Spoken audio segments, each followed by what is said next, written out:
They say husband and wife are one and the same. But what if your husband is a dictator, a man whose name is written in history with blood? Were their wives accomplices to crimes or prisoners of power they could never escape? Today, we tell the full truth about the women who lived beside the most brutal rulers of the 20th century. Love, fear, betrayal, and death. No myths, no romantic illusions. Adolf Hitler carefully crafted the image of a man married to Germany. But behind the scenes of the Third Reich, there was always one woman, Eva Braun.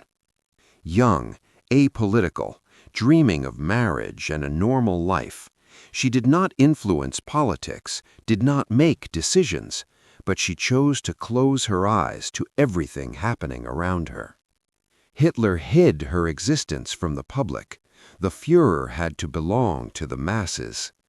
Eva lived in luxury, but in deep loneliness.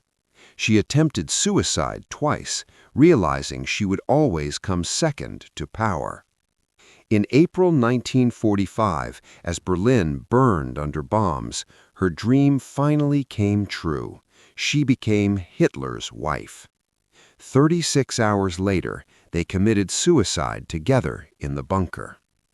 Eva Braun did not die as a politician. She died as a woman who waited too long to be loved. Nadezhda Alliluyeva remains one of the greatest mysteries of Soviet history. She was not just Stalin's wife. She was one of the few people who saw him without the mask. Intelligent, educated, strong-willed, she refused to be a silent shadow of the leader.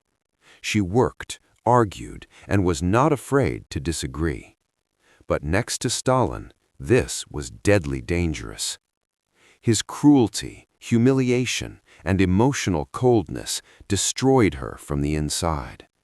After a heated argument at a banquet in November 1932, Nadezhda Alliluyeva shot herself. Officially, suicide.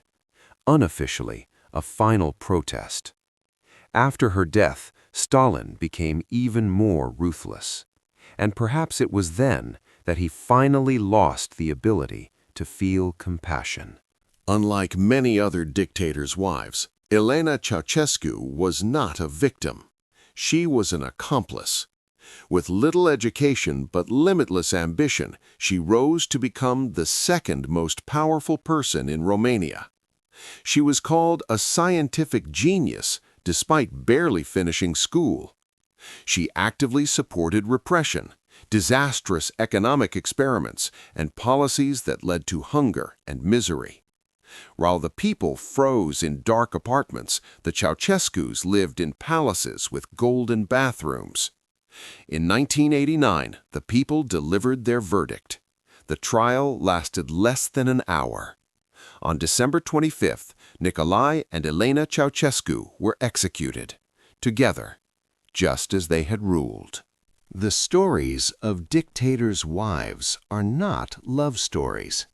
They are stories of choice between fear, power, and conscience. Some stayed silent. Some suffered. Some killed alongside their husbands. But none of them left without leaving a mark. Write in the comments, who do you see as a victim and who as an accomplice?